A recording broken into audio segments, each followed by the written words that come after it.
Hello friends, welcome to our channel. I am Preethi. டைமில் இப்போ gold ஒரு மரக்கட்டையும் கொடுத்தா நம்மள எதை செலக்ட் பண்ணுவோம்? கண்டிப்பாக எல்லாரும் கோல்டை தான் செலக்ட் பண்ணுவோம். ஏன்னா கோல்டோட வேல்யூ அப்படி, அதுக்கப்புறம் அதோட சைன் அப்படி, அதோட லுக் அப்படி. ஏன் மரக்கட்டையில் செலக்ட் பண்ணல அப்படின்னா கோல்டில் இருக்க மாதிரி எந்த ஃபீச்சர்ஸும் இதில் இல்லை அப்படின்றனால கண்டிப்பாக இக்னோர் பண்ணிடுவோம். கரெக்டாக? இதுவே ஜஸ்ட் இமேஜின் பண்ணிக்கோங்க. நம்ம ஒரு தண்ணியில மாட்டிக்கிறோம் அப்படின்னா, அந்த டைம்ல நம்ம மரக்கட்டை தான் நம்மளுக்கு ஹெல்ப் பண்ணும். அந்த டைம்ல கோல்ட வச்சு நம்மளால உயிர் தப்பிக்க முடியாது. மரக்கட்டை தான் நம்மள மிதக்க வைக்கும். அதனால நம்ம அத தான் கண்டிப்பா சூஸ் பண்ணுவோம்.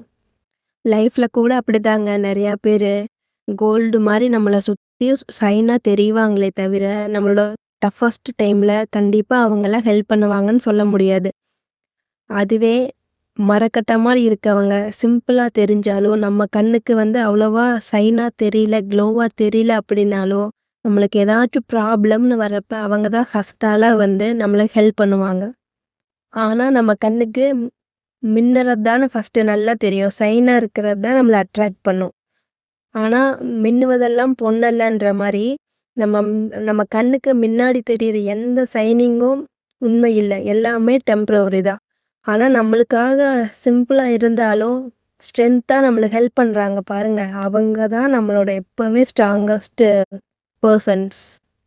ஸோ உங்களுக்கு இந்த வீடியோ புடிச்சிருந்தா கண்டிப்பா சப்ஸ்கிரைப் பண்ணிருங்க. மறக்காம லைக் பண்ணிருங்க.